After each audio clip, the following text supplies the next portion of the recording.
Hey, this is Blake, and this is an overview of what we accomplished in class on March 3rd, 2025. We basically got the throw functionality complete. It needs a little bit of polishing, especially with collisions. Sometimes it'll collide and just bounce off the character, but it will transition between flying out and flying back. It will try to home back towards the character, and if it can't reach them, it will fall to the ground. And also, we didn't cover this in class, but I'm going to cover it at the end of this video. If it falls to the ground, we can call the boomerang back to us. And yeah, that's all the functionality. Let me get into how we implemented it. So from the previous video, you should have the BP thrown weapon blueprint class for our actor. You should have the weapon states enumeration and the acceleration data structure and also this acceleration curve that we're using in flying out. The only thing we changed in these assets were we changed the last key of our acceleration curve to be a non-zero amount. I've set mine to 0.2. That helps with while we're transitioning from flying out to flying back, it looks a little bit more natural if it's a non-zero number. We also added a new state in our weapon states called TransitionToFlyingBack. This is the state in between flying out and flying back that we smooth the velocity direction towards the player gradually instead of setting it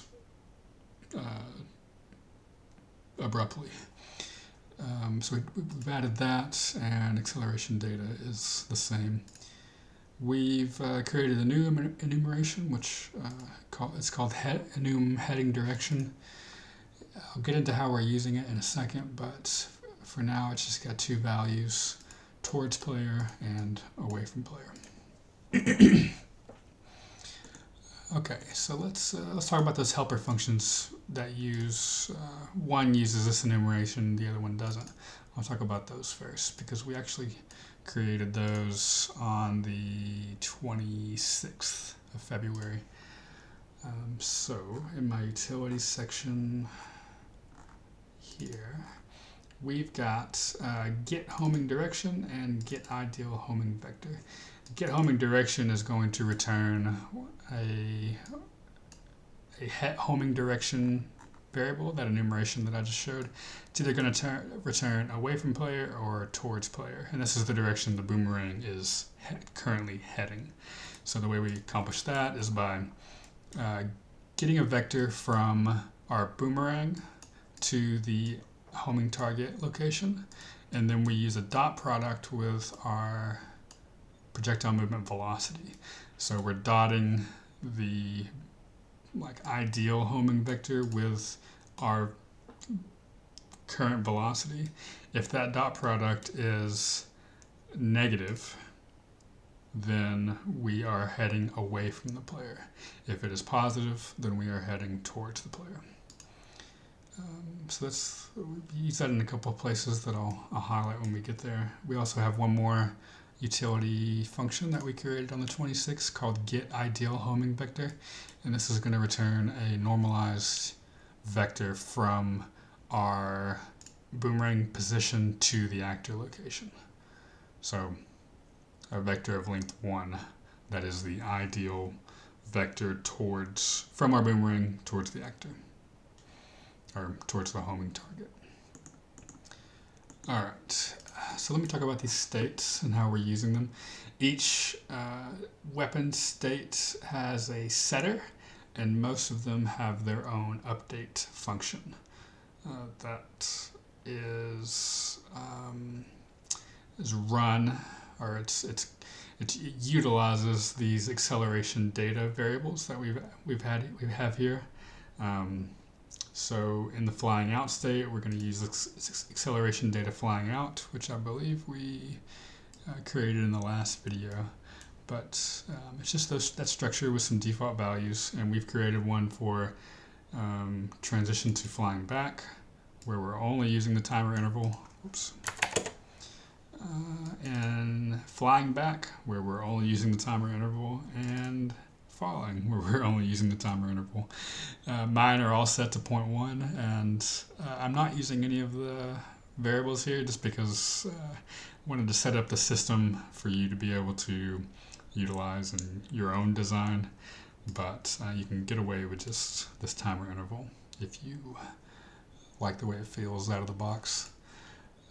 But okay, so in the entry point to this boomerang's entire life cycle happens in this initialized throw, which is called from BP character in the throw weapon event. When this is called, it's going to set our state to flying out. That's kind of the first state we live in. This is the setter for flying out, set state flying out. We're going to set the current state, set our current acceleration data to our flying out acceleration data, and our homing target to be this one that we passed in. It's a BP character object reference. We're going to set our initial velocity and cache the value in a launch velocity variable. That's here. That initial velocity is going to be our forward vector scaled by our initial speed, which is a variable set in projectile movement, and also scaled by the throw velocity modifier that we've passed from BP character. So we set that in projectile movement and cache the value, and then we're going to set these we're going to set the projectile movement variables to be should bounce. It is not a homing projectile at this state, and we are not affected by gravity at this state. Then I'm going to set this is in callback variable. This is used for our callback, like when we're calling the boomerang back to us, and I'll cover that later. But I set it to false and set state flying out. And then these variables here constrain our actor to a plane. This is to make it, not home back to wherever our pivot point is in our actor, which I think mine was like at 0, 0. So it was initially, when it was homing back to me, it was gradually dropping to the floor. These setters prevent that. I'm going to set it to be constrained to a plane. I'm going to set the origin to be my location and the normal to be straight up on the z-axis. And then I'm going to ignore the homing targets while moving. This is to prevent it colliding with my actor when I throw it initially. And then I'm going to start the update function, which in the set state, in the flying out state, it is the accelerate function, where we take our initial velocity. Let me find that. We take our initial launch velocity, and every timer interval, we sample the acceleration curve at our current sample time, and we scale that launch velocity down, and then set the projectile movement velocity to that newly scaled vector. And then we just increment our current sample time by our curve step frequency. And if that curve, our sample time is greater than or equal to our time to max distance, then we pause our current timer handle and set the state to next. This set state to next function is a variable that has it's a function that switches based on our current weapon state. If we are in equipped, we really shouldn't be calling this function because the transition to flying out needs to pass in a homing target and a throw velocity modifier. So on equip, I'm just printing an error string. If we're in flying out, we should go to TransitionToFlyingBack. If we're in TransitionToFlyingBack, we should go to FlyingBack. If we're in FlyingBack, we should go to falling. And if we're in falling, we should go to stopped. Stopped should go to equipped. So equipped is typically the last state that we're in, as that each actor is in. Let me go in order though. So after flying out and our acceleration method gets to this time to max distance, we pause this timer and we set state to next, which is going to send us to transition to flying back. This is the setter for that, set state transition to flying back, and our update function is called transition to flying back, which will start with this timer at the end. But let me talk about the variables that we set here.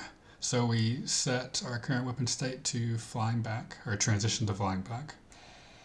We set our homing acceleration magnitude to this variable here, which I've named default homing acceleration magnitude. We've got two variables that we interpolate between for our acceleration magnitude while we're homing. We've got a default and a max, which we're setting in our construction scripts based off of our projectile movement max speed. So here we're getting the max speed and setting that to our max homing acceleration magnitude, and our initial speed, which we're setting to our default homing acceleration magnitude. It's a mouthful, but basically while we're heading back to the player, when we're in the flying back state, we're going to interpolate in between these two values.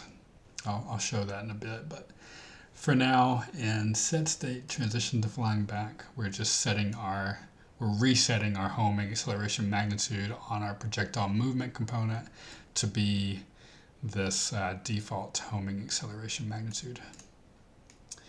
And then we set our gravity to 0, just in case it's been changed in between the flying out and flying back stage. Like you'll see in a second that we might not go from flying out to flying back every time. We set our gravity to 0, we pause the timer handle, and we start our update function. Now for this one, it looked a little funny if we waited like a timer interval amount of time to start our update function, which is transition to flying back. So like the transition between flying out and flying back wasn't very smooth if we waited that 0.1 seconds, which is my default value, and my acceleration data. So I call that function in the setter, transition to flying back, and then I make sure that we're still in the same transition, because this update function has the ability to change which state we're in. If we're still in transition to flying back, then I set our update function on a timer, make sure it's looping, and reassign our flight timer handle. So let me talk about this transition to flying back update function. So in this function, we're going to start with our current velocity and gradually interpolate that to be the ideal homing vector scaled to our homing acceleration magnitude. So while we are not, let's see, so if we are heading towards the player, so get homing direction, if that equals towards player, then we're just going to break out of this and set the state to flying back. If we're traveling away from the player on each update loop, then we're going to get our current velocity and interpolate, find some value in between that current velocity and the ideal velocity, which is our ideal homing vector, and which is scaled to our homing acceleration magnitude. And the way we find a vector in between those two is using this node here, this vinterp2 node. That stands for vector interpolation 2. It's going to take that current, take that target, and find something in between based on this interpolation speed. If it's set to 0, it's going to jump straight to target. If not, then it is the faster the interpolation speed, the closer to target you get. So mine is set to 2, which felt a little bit right, but this might be one of those values that you play with to make it feel a little bit better. And yeah, whatever vector we find in between those two, we set to our projectile movement's velocity. So this update function is going to run, and we're going to stay in the transition to flying back state as long as we're not heading towards the player. Once we do head towards the player, we're going to transition to SetStateToFlyingBack, or the flying back state. Whoops, there we go. Okay, this is the setter for that state, so I'm in SetStateToFlyingBack. In this setter, we set the current state, and now finally we want to set is homing projectile to true in our projectile movement component. Then we're going to find what our homing acceleration magnitude should be in the projectile movement component by taking the max value between our current velocity magnitude and our default homing acceleration magnitude. This makes it to where if we finding the max in between these two prevented us from just having a 0 velocity from the jump, and it was taking too long to speed up. So at a minimum, we'll have this default homing acceleration magnitude. So yeah, we find the max in between these two and set that to be our homing acceleration magnitude. Then we're going to set our homing target component in the projectile movement by getting the mesh of our homing target, assigning it there. And then we're going to clear our move ignore actors on our collision. We set this in, we added our homing target as the ignore actor in SetStateFlyingOut. That was done to prevent collisions like when the actor was spawned.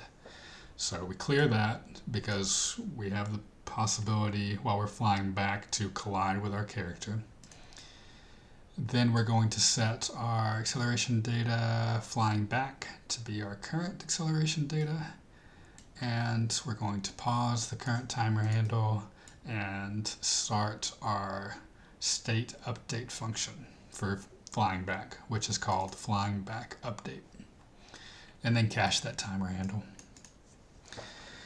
So our update function for SetStateFlyingBack looks like this. Our goal with this update function is to gradually increase our homing acceleration magnitude to be starting at whatever we start at and ending at our max homing acceleration magnitude. And if we ever during this update, if we start to head away from the player at any time, then we need to transition from the flying back state to the falling state. So this is going to run until we either catch the boomerang or the boomerang is heading away from the character. So the way it works is, first off, it's going to check, have we started our return, which is a local variable for this this update function. If we have not started our return, it's going to check if we have started our return. So this is going to get the homing direction. If true, then it's going to set the has started return variable. So until we start our return, we're just going to loop and check. Have we started? No. Have we started? No. Have we started? Yes. And then it's going to jump to this function, or this branch, the true side of the branch, where it's first going to set the new value for the projectile movement's homing acceleration magnitude. I'm very tired of saying that. variable name. It's going to set that variable to be an interpolated value in between our current homing acceleration magnitude and our max homing acceleration magnitude. Using a node called FInterp2.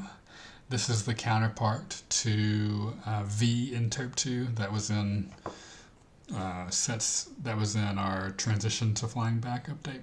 This is just going to work the same way, but instead of interpolating vectors, it's going to interpolate float values. So it's going to find the value in between this number and this number. We're feeding in our acceleration data current timer interval as delta time, and I'm using an interp speed of 2. So whatever that value comes out to be, we're setting that as our new homing acceleration magnitude. And then we are using that magnitude to bend our current velocity towards the ideal homing vector. So just like we did the same kind of thing in our transition to flying back, basically it is the same thing, where the homing strength of UE, the Unreal Engine homing system, wasn't really as strong as I'd like it to be. So we're kind of helping it along by interpolating between the velocity that it works out and the perfect velocity, which is our ideal homing vector scaled by whatever our homing acceleration magnitude is. So we take our current velocity, we scale our ideal homing vector, and we find a value in between those two using VInterp2, and we set that to our new velocity. Then we've updated our homing acceleration magnitude and our current velocity, and now we're going to check to see if our heading direction is going away from the player. If it is, then we need to set our state to falling. And the way I'm doing this is calling get homing direction, which is going to check to see if it returns away from player and we are not in a callback, then we're going to transition to SetStateFalling. Oh, I should say the way that I'm not having an execution line, like for these functions, the get homing direction and get ideal homing vector, is because these are pure functions. If you click on the function and go to the details panel, make sure to mark them pure. We mark things pure, or functions pure, when they do not change anything about the object that they're called on. So these are just getters, we can mark them pure. Alright, so yeah, this update is going to run until we are heading away from the player, and then it's going to set the state to falling. So let me talk about the set state falling. This is the setter for the falling state. When we get to here, we're going to set the current state of a variable. We're going to remove the constraint, the plane constraint that we added in SetStateFlyingOut, because in this state we want it to fall to the ground gradually. We mark that it is not in callback. It is not a homing projectile anymore. And we turn on gravity. Our projectile gravity scale is set to 1. That way we can be affected by gravity. Then we set our current velocity to our previous velocity, but with a negative z component. I'm using negative 9.8. And then we pause the timer that's currently running. We set our current acceleration data to our acceleration data falling, and we start up the timer, or the update function for the state, which is called FallingUpdate.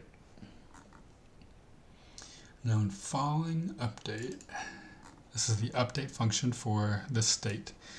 Our goal is to gradually decrease the movement speed and the rotation speed until the object hits the ground, or kind of rests on the ground.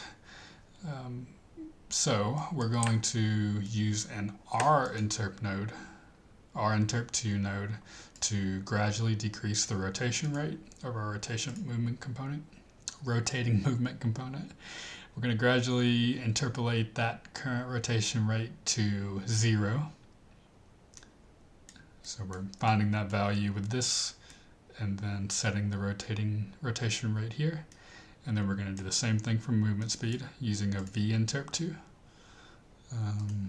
Using our current velocity, interpolating to 0, and setting that projectile movement velocity on every frame. So, and notice this is RInterp2. The R stands for rotator. That's what this is. Just like V stands for vector. So we set our rotation rate, our velocity, and then we're going to check to see if our velocity, the magnitude of it, which the magnitude of velocity is the speed that the object is heading in, if that speed is less than a value. I'm using 10. I was using 0 and it took a little bit too long to get there, so I'm using 10 here. If our speed is less than 10, then I'm going to stop movement immediately on our projectile movement component. I'm going to set our rotation rate to 0, and then I'm going to transition into the set state stopped state, or the stopped state. And in the stop state, I can remove that. All we're doing right now is just setting the current weapon state and pausing the timer, which will be the falling update function at this point, probably. And then we just, the weapon will sit on the ground until it is either picked up or, either picked up or, I guess, destroyed from the game ending. Let me see what to talk about next. Oh, bouncing. Okay, so when, event graph.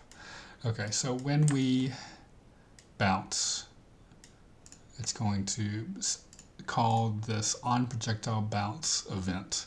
And this happens because our projectile movement component is set to shouldBounce is true. And when that fires, it's going to give us an impact result, which we're passing in to a method or a function called HandleBounce. This is a function that we've created here. And what we're going to do in this this function is determined by our current weapon state. Let me talk about the easiest state transition while we're in when we bounce is going to be in TransitionToFlyingBack and FlyingBack. If we're in either of those two states, either we're transitioning to flying back or we're flying back, then we need to check if our new velocity or our new homing direction is away from the player. If it is, as well as we're not in callback, then we need to just fall. We need to set the state to falling. So if it's the boomerang's ever returning to us and it starts heading away from us due to a bounce, then we're just going to the falling state. But if we're in the flying out state, we need to continue the boomerang's movement away from us, or in whatever way it's heading after the bounce, until we meet that time to max distance that we've defined in our acceleration data, which I've got it set to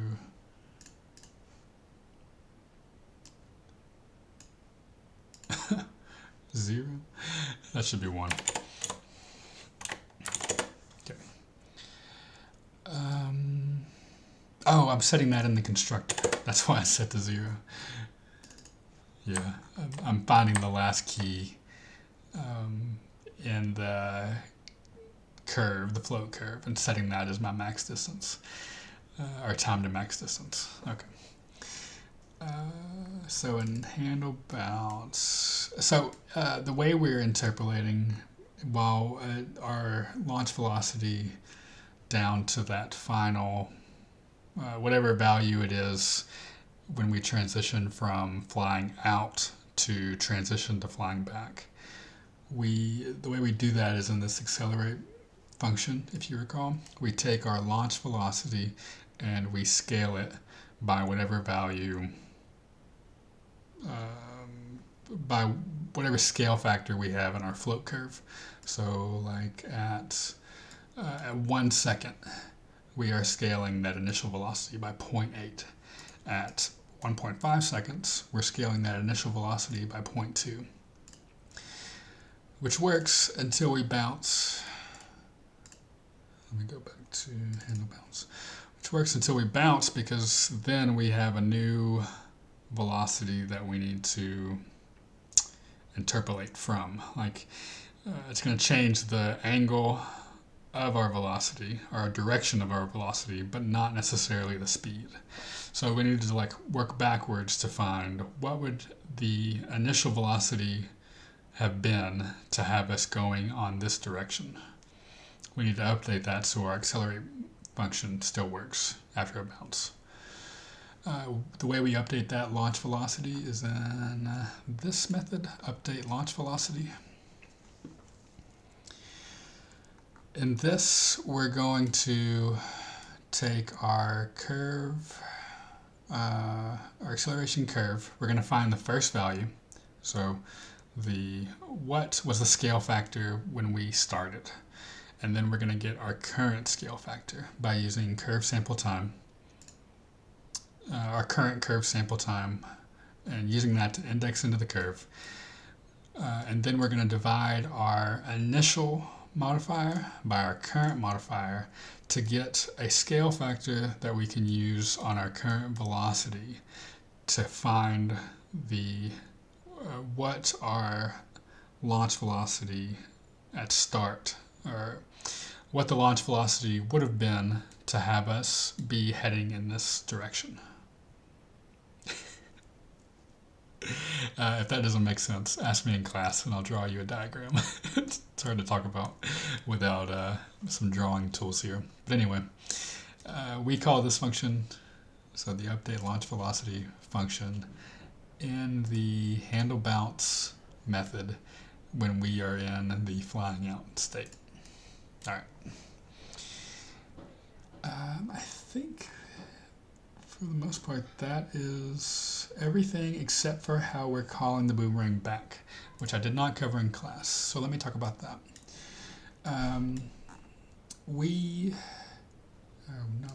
I created two new methods in the BP thrown weapon that are start callback to homing target and end callback to homing target. I'll talk about how we're triggering those in BP character in a second, but basically when we start the callback to homing target, we're just gonna transition into the transition to flying back state. But before we do, we're gonna set this variable that says that we are in a callback, or it's called B is in callback. We're gonna set that to true. When we call, or when our BP character calls in callback to homing target, we're gonna set our state to falling, but before we do, we're gonna set B is in callback to false. Those, so that is in callback variable is checked in BP thrown weapon is checked in a couple places. We use it in the FlyingBackUpdate to as a condition, as a joint condition with our heading direction or our homing direction, to determine if we need to transition to the falling state.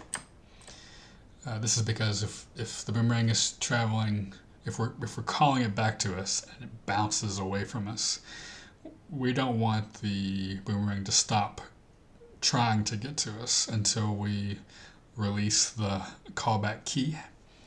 So that's how we solve that here. We check is in callback. If we're not in a callback, or if we are in a callback, then we're never going to leave this flying back update. We also check it in HandleBounce here. So the same thing. If we bounce and we're in a callback, it's never going to transition to the falling state. And we set that variable in the state setters in flying out. We set it to false, and in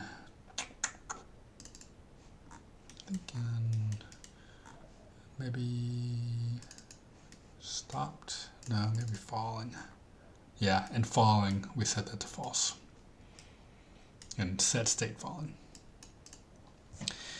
And that is everything for BP thrown weapon. Now let's talk about how we've changed BP character to work with the callback. First, before we talk about the character, to accomplish this, I've created a new input action.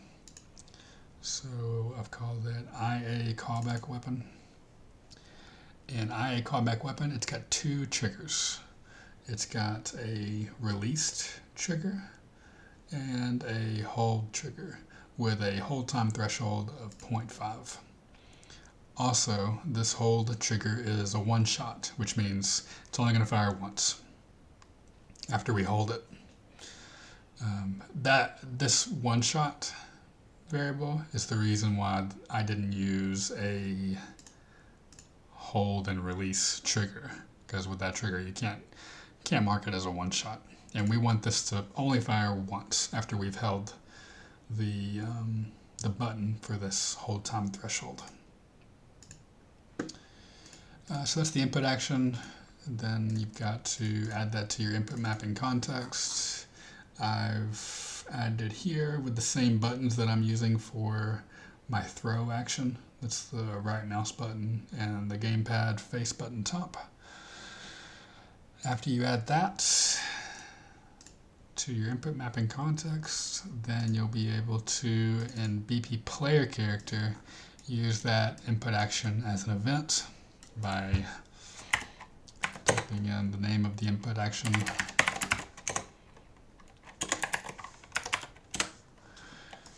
And it's going to give you this node. On triggered, we're calling callback weapon, and on completed, we're calling end callback weapon. These two functions, these are functions that we've created, or that I've created in the parent class, the BP character. And let's talk about those now. So in BP character, we've got callback weapon, which is going to check. It's going to have a branch with a condition of if we can call back weapon, which is a Boolean variable that I've created. I think it's, oh, it's right there. So B, can we call back the weapon, and is our thrown weapon reference valid, which we're setting this thrown weapon reference in our throw weapon. Yeah, so in throw weapon, after we spawn the actor, we cache that object reference in a local variable, or in a variable, a class variable. So we check to see if that's valid, and we can call back the weapon. If that's true, then we're going to set our isCallingBackWeapon variable to true. That's another variable that I've created. So isCallingBackWeapon, true. Can call back weapon to false, and can move to false. That's going to lock us in the same spot while we're calling back the weapon. And then we're going to call, using our thrown weapon reference, we're going to call start callback to homing target on that thrown weapon reference. That's that function that I showed you earlier, which just sets us to transition to flying back state, but before it does, sets the is and callback to true.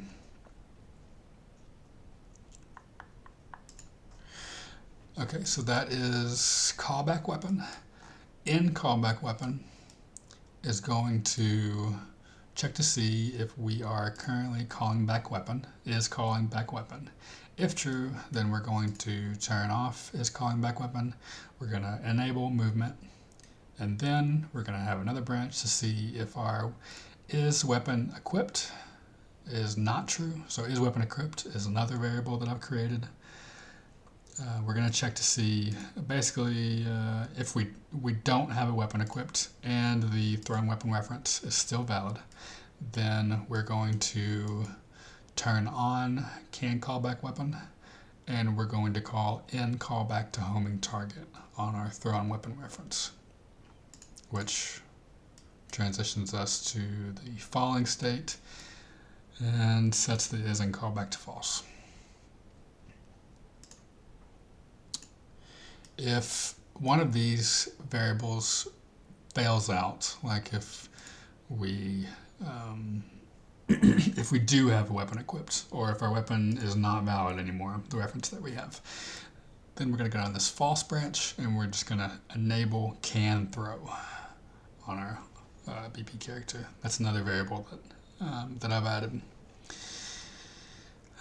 So that ends the callback of the weapon, or that's what's fired when we release,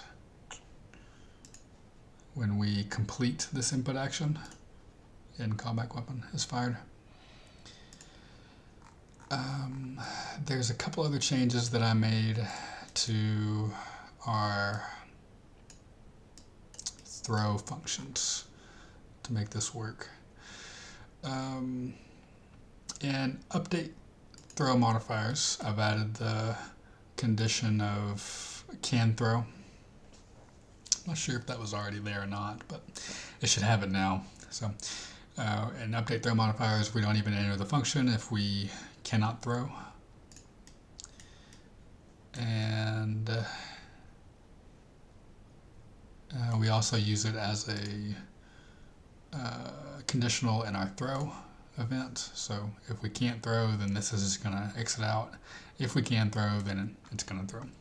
Also in throw, we set, if we play the montage, we set can throw to false, and we also set can callback weapon to true. In throw weapon, let me make this a little bigger. We set so this is the function that's, or the event that's called in throw. At the end of it, we throw our weapon, and what that does is set our visibility to false and set is weapon equipped to false. Then we spawn the actor, cache that reference, and call initialize throw. But the thing we've changed here, or that I've changed here, is this is weapon equipped to false. And we've changed a bit on our equip weapon. We've after we set the visibility to true, we set is weapon equipped to true and can call back to false. And if we are not calling back the weapon, is calling back weapon is not true, right? Then we mark can throw to true. I think that might be everything we've changed. Adding these new state variables here, the can throw variable and the can callback weapon variable, those need to be kind of integrated into our other methods, our other functions. So in dash, while we're dashing, I mark can throw to false. When we are attacking, I'll also mark it to false, and then set it to true after the attack is over. Same thing with the dash. After we dash, I set that to true. And I think that might be it. Yep. Oh, also, in event begin play, make sure you mark can throw to true. Yep, that's it. If you have any questions, feel free to email me or ask me in class, and I will see you all Wednesday. Thanks.